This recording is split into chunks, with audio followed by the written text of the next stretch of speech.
이건 단순히 수학 점수가 아니라 아이의 인지 능력 전체를 바꾸는 일이거든요. 저희 부반장 이야기를 해야 돼요. 고3 때 그 친구는 의대 몇 개랑 서울대 합격을 해서, 근데 저희가 관심 가져야 할 거는 그 친구의 학습 태도예요. 수학 시간에 문제 자체를 아예 자기가 직접 만들어서 친구들한테 풀어보라고 줬었거든요. 우리 애는 수학 문제 하나 푸는 것도 힘들어 하는데 뭘 창조하라는 건지. 초등학생들이 할 수 있는 창조적 학습법이 따로 있어요.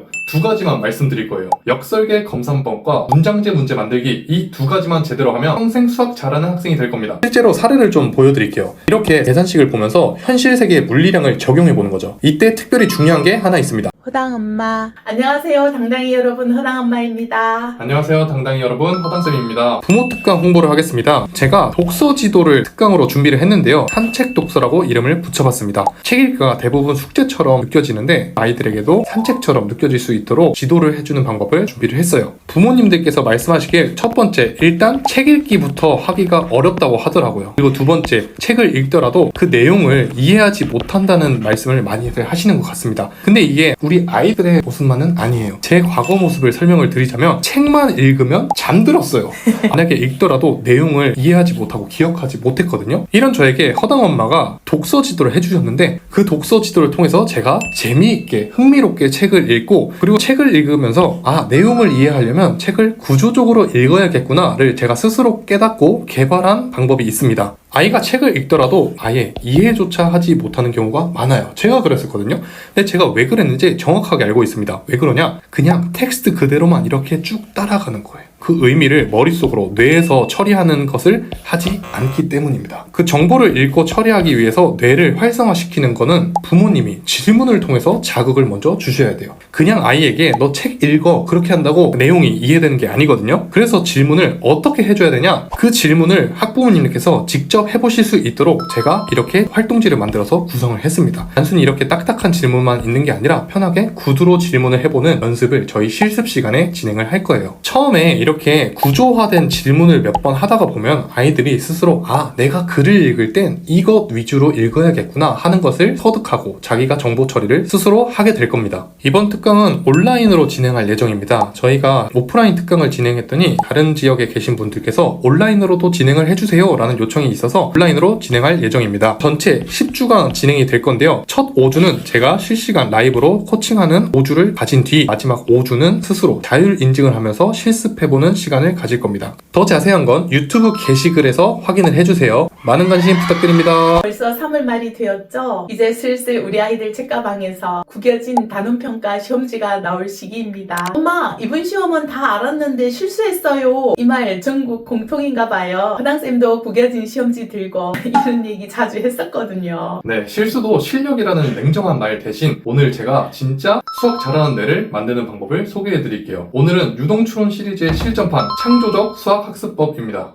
창조? 우리 애는 수학 문제 하나 푸는 것도 힘들어 하는데 뭘 창조하라는 건지 벌써부터 걱정이 앞서는 학부모님들도 계실 것 같아요. 아니요, 거창한 게 아닙니다. 오늘도 제가 딱 두 가지만 말씀드릴 거예요. 역설계 검산법과 문장제 문제 만들기, 이 두 가지만 제대로 하면 유동추론이 확 올라가고 평생 수학 잘하는 학생이 될 겁니다. 이건 단순히 수학 점수가 아니라 아이의 인지 능력 전체를 바꾸는 일이거든요. 좋습니다. 저희는 이렇게 인지학습을 기반으로 아이의 인지 능력과 실제 학습 능력을 향상시키는 방법을 알려드리고 있습니다. 관심 있으신 분들은 지금 바로 허당엄마 채널 구독 눌러주세요. 아이의 지능이 향상되고 개발되는 걸 경험하실 수 있을 겁니다. 우선 창조의 힘을 이해하려면 제가 고등학교 2학년이었을 때 같은 반 저희 부반장 이야기를 해야 돼요. 고3 때 그 친구가 저희 학교에서 수능을 제일 잘 봤었거든요. 수능 점수가 원점수로 390점 이상이었던 걸로. 400점 만점에 390점? 그 정도면 원하는 학교 다 갈 수 있겠는데? 네, 실제로 그 친구는 의대 몇 개랑 서울대 합격을 해서 자기가 가고 싶은 학교를 골라서 진학을 했는데, 근데 저희가 관심 가져야 할 거는 이 결과물이 아니라 그 친구의 학습 태도예요. 약간 당황스러울 수도 있는 수학 공부법을 갖고 있었거든요. 수학 시간에 선생님이 알려준 대로만 푸는 게 아니라 자신만의 풀이 방법을 찾는 건 물론이고 문제 자체를 아예 자기가 직접 만들어서 선생님이나 친구들한테 풀어보라고 줬었거든요. 오, 어떻게 문제를 만들었는데? 예를 들어 이런 문제였어요.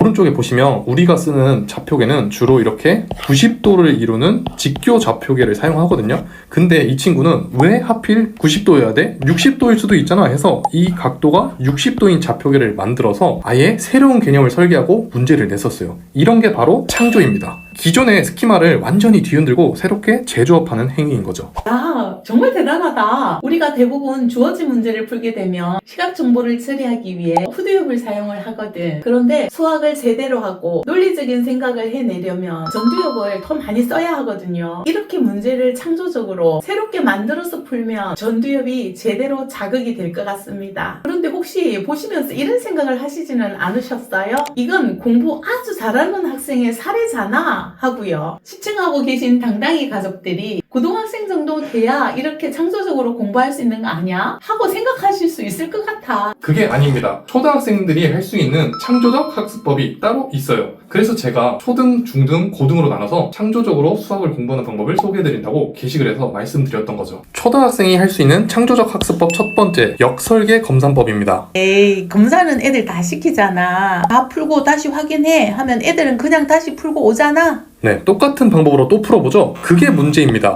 뇌는 똑같은 자극을 반복하면 자동화 모드로 들어가서 주의력이 급격히 떨어지거든요. 그러면 실수한 게 있더라도 그 실수조차 잡아내지 못해요. 저도 초등학생 때 이런 경험 되게 많이 했었거든요. 똑같이 문제를 풀다 보면 어느 순간 뻥 때리면서 기계적으로 하게 되더라고요. 그래서 이걸 깨부수려면 역연산을 활용해야 돼요. 예를 들어서 어떻게? 이런 문제가 있다고 해볼게요. 감자 8kg을 5분의 4kg씩 봉지에 담으면 몇 봉지인가? 라는 문제를 풀 때 보통은 8 나누기 5분의 4 해서 10봉지 이렇게 계산을 하거든요. 근데 여기서 논리 구조를 정확하게 이해하려면 검토를 잘해야 돼요. 그래서 저는 학생들에게 아예 지시를 이렇게 합니다. 이 문제를 제대로 풀었는지 확인하기 위해서 새로운 문제를 만들어봐 라고요. 그럼 어떻게 해야 돼? 그러면 5분의 4kg씩 담긴 10봉지를 다 합치면 8kg이 될까? 이걸 한번 계산해보는 거죠. 즉 5분의 4 곱하기 10을 해서 이게 8이 나오는지를 확인하면 되는 거예요. 아, 그 계산 결과가 8kg가 나오면 논리 구조가 정확히 맞아 떨어지는 거구나. 네, 맞습니다. 그래서 제가 초등학생들을 지도할 때면 반드시 역연산자를 활용해서 검산할 수 있게 해줘요. 처음에는 대부분 아이들에게 잘 풀었는지 확인해봐 라고 하면 자신의 풀이를 그대로 한 번 더 따라가거든요. 근데 그렇게 해서는 유동추론이 개발되지 않는 거죠. 유동추론의 핵심 중 하나가 연결고리잖아요. 수학 문제에서 숫자들의 관계가 어떻게 연결되어 있는지 이해하고 그것을 활용해야 지능이 향상되는 겁니다. 정말 그러네. 똑같은 방법으로 푼다는 건 노동밖에 안 되겠네. 뇌과학적으로 보자면 단순 반복은 시각 정보를 처리하는 후두엽 위주지만 이렇게 논리 구조를 역설계하면 전두엽 사용을 극대화하게 되는 거지. 네, 이렇게 하면 논리적 인과관계를 명확하게 파악할 수 있고 또 초등학생의 수감각도 많이 향상시킬 수 있는 거죠. 그리고 두 번째는 문장제 문제를 직접 만드는 것입니다. 아이들이 문장제 문제만 나오면 읽기도 전부터 엄마 이거 모르겠어 하죠? 맞아. 글자만 많으면 일단 겁부터 먹지. 너도 그랬잖아.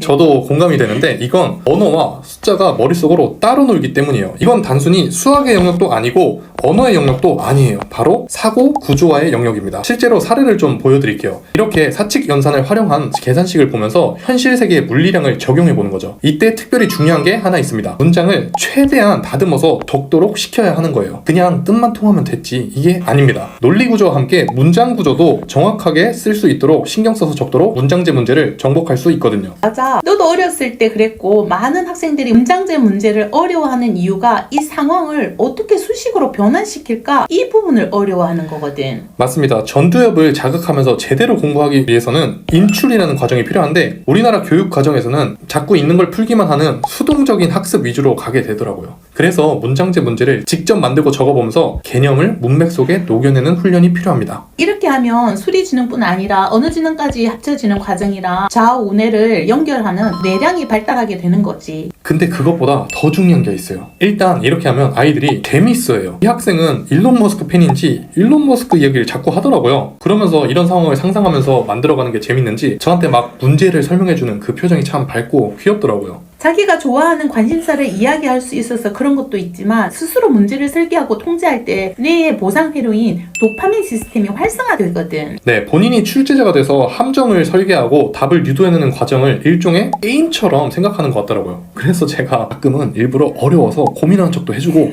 종종 틀리는 척도 해줘요. 이렇게 하면 유동추론이 향상될 수밖에 없겠네. 지금 알려드리는 이 두 가지만 실천해도 아이의 수학 점수가 확 달라질 것 같습니다. 자, 다음은 그러면 중학교 수학 공부 방법은 어떻게 해야 돼? 초등이나 중등은 또 다를 거 아니야? 네, 초등 때 아무리 잘해도 중등 때 갑자기 점수가 한 20점 이상 떨어지는 경우도 있거든요. 그래서 초등 수학의 이 자신감이 중등까지 쭉 이어지도록 하는 비법을 다음 시간에 소개해드리겠습니다. 저희는 항상 이론과 함께 제 교사 경험, 허당쌤이 직접 공부하면서 개발한 학습법, 그리고 이를 활용하여 학생을 지도한 경험까지 사례 위주로 설명드리고 있습니다. 아이가 허점을 보완하고 당당한 삶을 살아가길 원하시는 분들은 구독 누르고 기다려주세요.